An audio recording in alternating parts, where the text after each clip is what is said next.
want to give credit to Lando. I'm going to give credit to Piastri.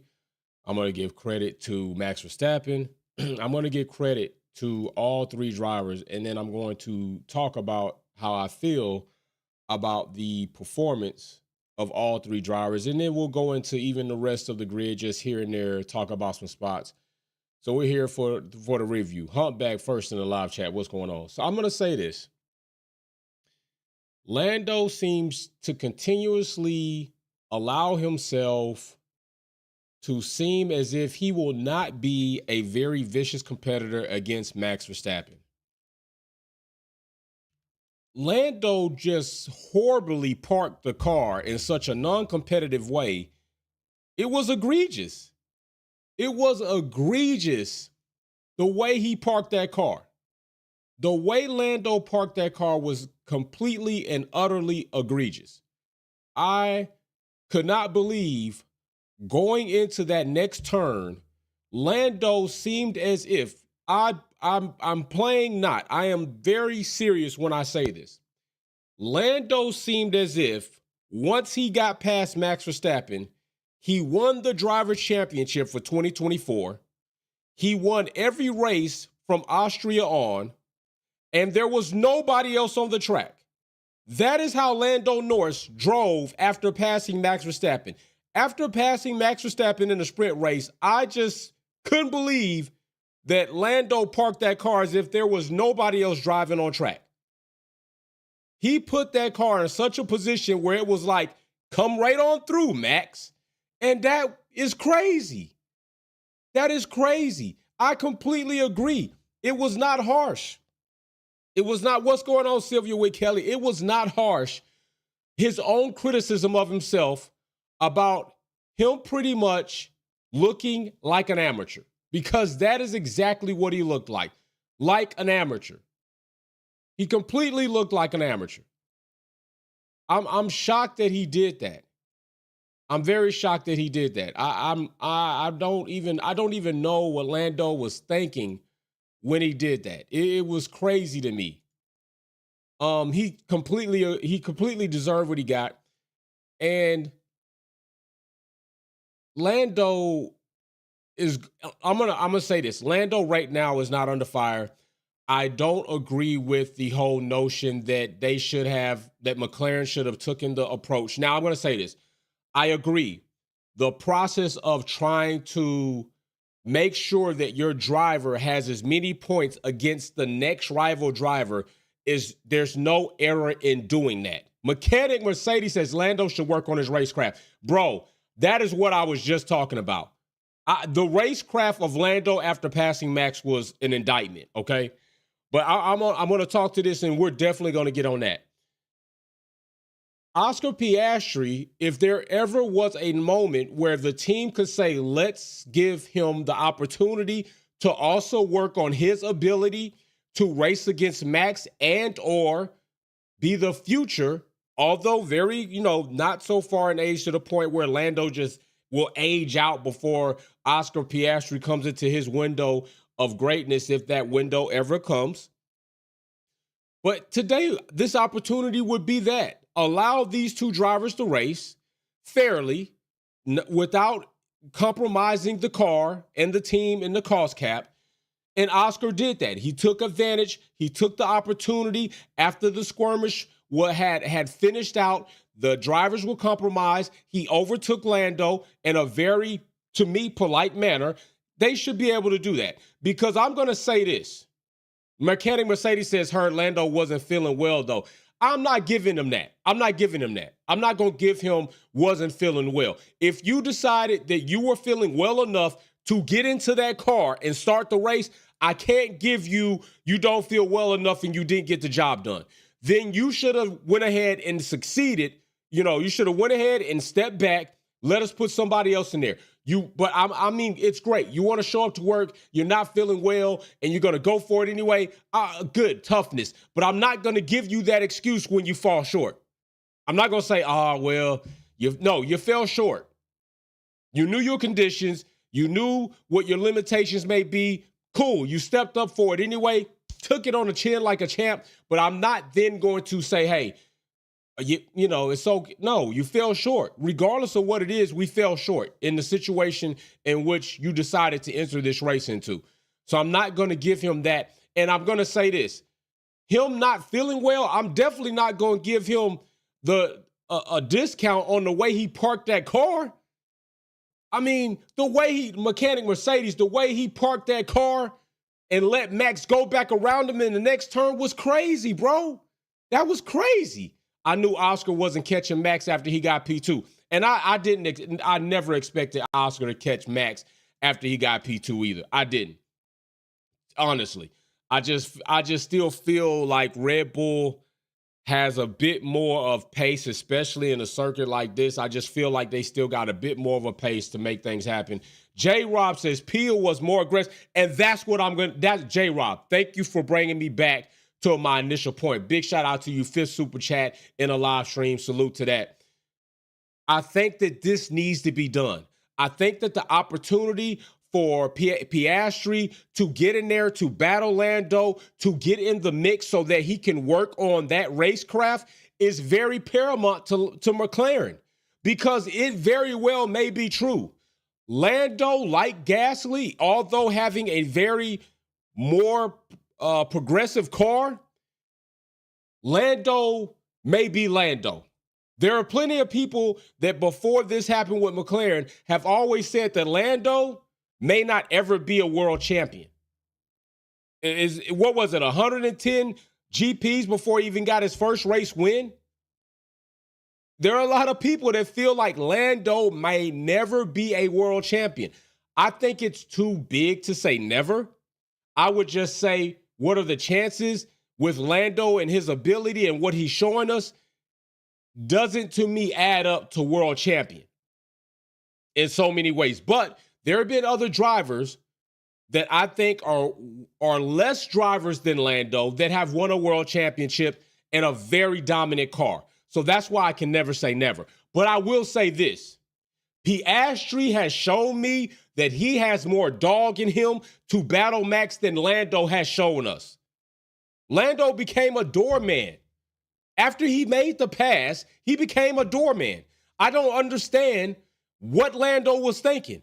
Did he think that his pass was so great that Max Verstappen had all of a sudden fell 2 seconds behind? Because, like I told you, Lando parked that car like nobody else was on track. He parked that car like there was nobody else for him to drive against. I don't know what they're going to do in the next event to change that, but they better work on it. They better work on it. So Piastri 2nd, Norris 3rd, Russell 4th, Sainz 5th, Hamilton 6th, Leclerc 7th, coming off the back of issues in yesterday's event as far as for the sprint quali with a situation happening in the pits before going out on track. Max Verstappen voicing some concerns of excessive clipping in his ride. And here we are again, Mercedes in the mix, but it doesn't look like it's any different than what we've seen 5th, 6th, 7th, 8th, a random here or there podium, especially with McLaren coming alive and now Ferrari kind of fumbling it up. I have to wonder if Ferrari wasn't fumbling as much as they have been in the last 2 races, are we seeing Mercedes in 7th and 8th at this point in time? The door is cracked open for Mercedes to be in that top 5 mix because Ferrari seems to have fallen off. Another F word that goes along with Ferrari. Fumbling goes along with Ferrari. Effing up goes along with Ferrari. And this just seems what it may be, giving Mercedes the opportunity. But Mercedes better get on the ball. At some point in time, they need to be extremely on the ball. Maybe people want to say they don't really care about the sprint. They're not trying to risk a lot. Okay, well, fine. They're not trying to risk a lot. Okay, if that's what you want to say, we're going to see in qualifying for the race. All right, because now we're going into GP mix mode. So qualifying for the race is what we're about to be coming up in, and what will Mercedes do then? We'll see. Okay. Once again, here it is right here. We have Logan Sargent ahead of Albon in the sprint race. So Okay, good job on that. Logan Sargent seeming to have a better weekend. I'm not giving him any type of kudos or discounting any of the other failures that he's loaded up on coming into this weekend. Logan Sargent, to me, is still a driver that should be fired. That's just what it is. Galactus says McLaren is on track to take P1 in Constructors. I agree with that. Especially Galacticus, very good point, because we've talked about this. I agree with that because what you see here is Piastri and Lando second and third. What you're starting to see more in the race is Lando and Piastri top 5 collecting a lot of loads of points for Constructors. What you don't see here is Perez anywhere near close to Max Verstappen, and that is something to take note in. Perez having that excessive gap, being 2 spots of having the last point and 3 spots of having no points, does not help Red Bull in the Constructors' Championship. McLaren does look on pace to probably take that if this performance increases or stays within the realm of where it is now. I completely agree with that. Completely agree with that. Here we are also with K-Mag doing a bit of work here. Zhou leading Alonso by several spots in a sprint race. Don't know if that's going to stay the same throughout the weekend. And Ocon and Gasly tied together at 11 and 12, just outside of the points for Ocon. Yuki Tsunoda again outperforming Danny Rick in a race event. Here it is. And this is another driver that we can talk about that I believe will find himself outside of Formula One in the coming season or two. Danny Rick just is not putting it together. Danny Rick is, I don't want to use the word washed. I'll just say Danny Rick is not a driver at this point in time that I would see another team aside for a team that is in trouble, that is trying to find their way out. And that probably will be Alpine or Haas. But other than that, Alpine has retained Gasly, so that spot's open. But you got Sainz out there, and he's priority for every team if Ricciardo's available. And then you got Haas out here. And it's a very sticky situation for Carlos at this point in time, because I feel like Carlos is a driver that deserves a seat over other drivers, but the contracts are not in a situation where a team can make those decisions right now, and other teams have already solidified where they want those drivers. So Carlos in a situation where he's going to take, if he wants to remain on the grid and stay active for 2025, he's going to have to take a seat with a team that's lesser than. Hopefully that doesn't impact his other team's perspective on his ability to help them, because I think Carlos, while being shown the door for Ferrari in the following season to come, is a very good resume for a team to not discount him. But if he gets with a team that is going to give him the appearance of being discounted, it could hurt. But hopefully people and teams understand we can't count that against him. It was a bad situation, not even a bad situation. It wasn't the best situation for him to get into another competitive team to then show us more of his competitiveness. So don't discount him on that. But Ricciardo, I think he's done, along with Logan Sargent. Maybe him and Logan Sargent coupled together, American and Aussie, go and perform in IndyCar or something like that. Aside from that, the team that I told you is going to become irrelevant unless it's just me talking about them is Sauber Kick F1. They're irrelevant right now. I'm going to talk about them to try to keep them relevant, about their most non-relevance. I'm trying my best to keep them relevant about their non-relevance, because I don't know what's going on there. Is it the drivers? Is it the team in a holding pattern? Are the drivers being handicapped or handcuffed because of the team in a holding pattern? Or is the team just what they are? The team's not good and the drivers can't overcome a bad team. Already we know one of these drivers is not going to be there in 2026 because Nico's been signed, and it's very possible neither of these drivers will be there when Audi graces the grid in 2026. So where these drivers can go, I don't know. Zhou's still young, but has Zhou shown enough to the point where other teams will want to invest in him?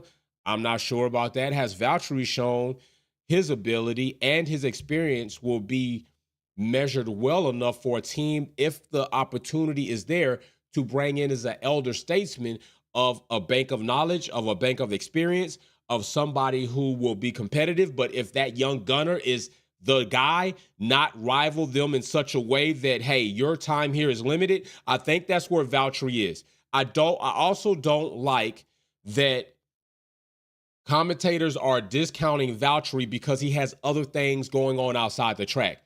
Valtteri is at an age and a time in his career where why shouldn't he be looking outside of his career to completely feed his family, to generate money, to have a life post his racing career? Valtteri has every right to do that, and I don't think it's made him irrelevant as a driver in Formula One. I think that was totally crazy to say that, yeah, it was almost, it wasn't as bad as when Helmut Marko just criticized, disrespected, and made racial tone comments against Perez, but it still is foolish to say that. Outside you being a commentator, nobody gives a damn about your Formula One career.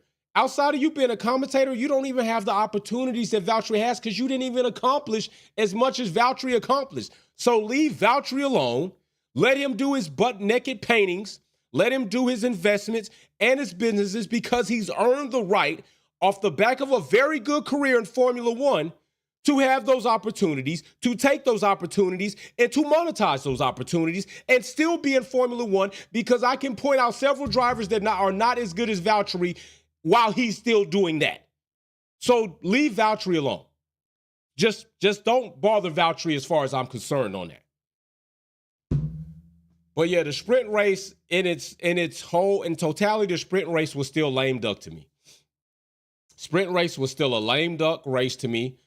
I still think it needs to be reformatted. I still think they need to rethink how they need to go about hosting these sprint races. I do not find an excessive amount of excitement nor competitiveness in these sprint races. And this is how I'm feeling about it until they change it. So as far as I'm concerned, sprint races are still like meh to me. They're meh. I'm like, when the sprint race is being announced, man, I'm more interested in sprint qualifying than I am the actual sprint race. I'm more still interested in qualifying events than I am in the actual race events for the Grand Prix. But our last few races have been weighing in nicely. So I will say that. We will see what happens. We got qualifying coming up later today. I likely don't know if I'll be available for that, because we also have a race that we have to travel to. I'm going to look at traveling time. I'm going to look at getting everything loaded up and see if I can be available for the live qualifying today. But if not, don't hold it against me. I will be with the baby getting ready for the race and traveling for a race today. Also, tomorrow's finale lap may happen a bit post the race, as I have an event to go to. So we will probably still be live, but well after the race. We'll see how that's going to go. Maybe not too long after the race is over. A very busy weekend for me leading into the 4th, and we'll see what goes on. But I don't, at this point in time, especially seeing what I saw in the sprint, and I know some people are going to be like, oh, you can't take everything you saw in the sprint and say, hey, it's completely washed. What I saw from Lando and the way Red Bull is looking right now, Max Verstappen by way of Red Bull is looking right now, because Perez is not looking in true form, or maybe Perez is, and that's something else that we may talk about as far as Perez and his true form in racing. There is your lineup likely today. But qualifying may bring about something different. Teams have the ability to do something. Big shout out to Galacticus, Little Speed Racer. By the way, night race, Galactus, I put some lights on the kart, bro. I installed lights on the kart late last night for tonight's night race. So nothing overly bright, because I don't want to obstruct the vision of other drivers, but something to give a little accent, as people will be behind her and have something to focus on as far as she's getting out there. So I did put some lights on the kart, something else I had to do. We're going to have the ability to test it. I want to make sure the power unit doesn't fall out, fall on track, become FOD. there's some things that I will do to kind of clean it up. I'm going to put some safety tape on it to make sure that lid stays closed, make sure it stays on the railing. But yeah, we're going to run that, make sure it's all good.